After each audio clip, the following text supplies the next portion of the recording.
Welcome to the Intramural League of Political Satire. Late night is nonpartisan, so we won't tell you who to vote for. This is the Liberal Conspiracy.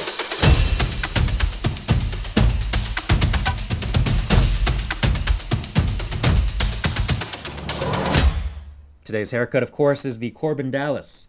Okay, Joe Biden, a genuine all-American dude. Historically, that means apple pie, hard work, creating holidays like Ford Truck Month. Biden's got that. I've personally only completed a half Toyotathon. I mean, his dad was a used car salesman. If I pitched a film idea for a down-to-earth guy that rode a commuter train all the way to the presidency, they'd be like, lower middle-class dad who worked at a used car dealership? Too on the nose. Joseph Robinette, at 29, went door-to-door running for office, and a lot of people mistook his dad for the actual candidate. Hi there, my son was wondering if you'd vote for him. Stop it, Dad, you're embarrassing me. Joe became one of the youngest senators ever. We like that. Youth in office. Before you offer flack for his misstep circa 1976, first consider where that misstep may rank on the list of his alternative. Then recognize at the time 4 out of 10 doctors recommended smoking Camels. Then go to your Facebook wall and read anything you posted 10 years ago. And definitely do not ever go to burstingwithflavor.blogspot.com, please. Why is Joe genuinely sympathetic to veterans, cancer survivors, kids with stutters, anyone dealing with loss right now? Because he's lived through more bad shit than anybody ever should have to. He worked through that stutter, fought for our country as his son was lost to cancer, and somehow everything he's accomplished comes from the framework of living after a car crash that killed his young wife and daughter weeks after winning his first Senate race. To carry that pain and choose to not give up on humanity and remain a man of faith. Okay, that was genuine. Pause. Back to some snark. If you want to stop all the extreme temperature weirding, wildfires, locusts, Biden's environmental platform is the most ambitious of any presidential candidate ever, dedicating trillions of dollars to save the world. It's not the Green New Deal, but it is green and it is new. Here's the deal. We're struggling / critically inept with COVID-19. Look at where every other country is with the virus. We could have our schools open.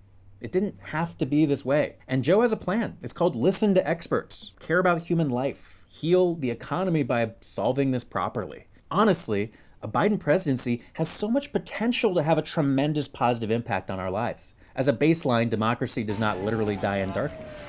It's not an accident at all. And we could build back the bestest it's ever been. Signal stability to our military and the rest of the world. And when we pass legislation to help millions of people, how about a head coach that gets jacked up? Healthcare was a big forking deal. Right now, they scribble legislation and have a staring contest with the devil. Biden signs legislation like Jordan just passed him the rock to hit the game winner. This analogy actually makes a lot of sense. Biden definitely has Steve Kerr vibes. Listen, folks, Joe Biden hasn't lived an ideal life. And this isn't an ideal world.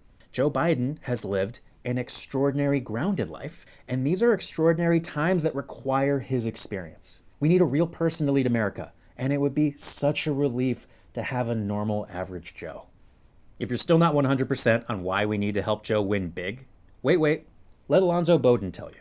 Alonzo, thanks for joining our conspiracy. How have you, tried to connect with the furthest middle and those just totally checked out politically through all this? As a comic, right, you get these emails and tweets and stuff. Oh, don't be political, blah, blah. What that just means that you don't agree. It's like the shut up and dribble thing, right, with the athletes. I don't talk to racists over 40 because you're not going to change their mind. It's Generation Z. Gen Z is looking at their future and they're looking at the system and they're like, this doesn't work. You have to get in the system and change it, right? So the AOCs and the squad and those people are the hope for the long term. As far as connecting with the middle, nobody hears the middle because it's quiet. So we hear the two extremes. As you consume an unhealthy amount of news, why do you think people might want a new president right now? Well, this one's failed. We need a new president because we have to change the country. Who's Karen going to vote for? I don't know. But it's going to be close. It's going to be much closer than the polls are talking about. Why do we need to pull off a sweeping win for Biden? Why does he need to have a very clear victory on election night? I don't know how much of a basketball fan you are. Right now, it is 5-on-7 or 5-on-8, meaning that the Biden team is against the Trump team and the refs. The refs work for Trump. So you have to win big enough because Biden can't just win the election. He has to beat the court challenges because they put all the referees in place. Yeah, you can't argue with Steph Curry just draining threes. If Fox News has no choice but to call Florida for Biden on election night, we can all breathe a sigh of relief. What do you think aspirationally are the perks of a Biden-Harris presidency? Competent people will be put into jobs. That's the simplest thing that's going to happen. So we won't have a Ben Carson running housing, someone who knows absolutely nothing about housing. Rick Perry in charge of the Department of Energy when he doesn't even know what the Department of Energy does. We won't have a Betsy DeVos running education, someone who's never worked in a school. I think the first thing and the most important thing is a competent cabinet. Fielding a whole team we got to do. Yeah. How about a new attorney general? Yeah, law and order. We want that, right? Yeah, exactly. Vote. If voting wasn't important, they wouldn't be trying so hard to get you not to do it. When you look at, again, this new Supreme Court Justice Amy, whatever. Amy Karen, whatever, yeah. Yeah.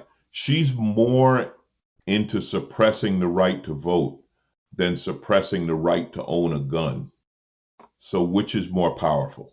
Really good to talk with a very funny patriot. Thanks so much for joining the program.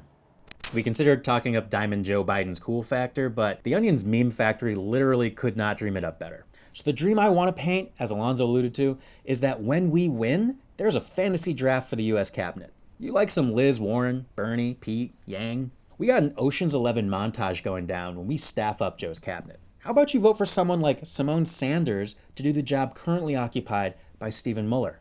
How about instead of Kellyanne Conway, we can have George Conway?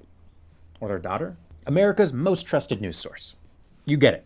Go motherforkin' vote. Holy shucks. Vote, vote, vote. My gosh, this may be it. Literally, this could be the last one. This guy. Just this guy. Just vote. And please share this with anybody still on the fence. Please like and subscribe. Thanks for watching.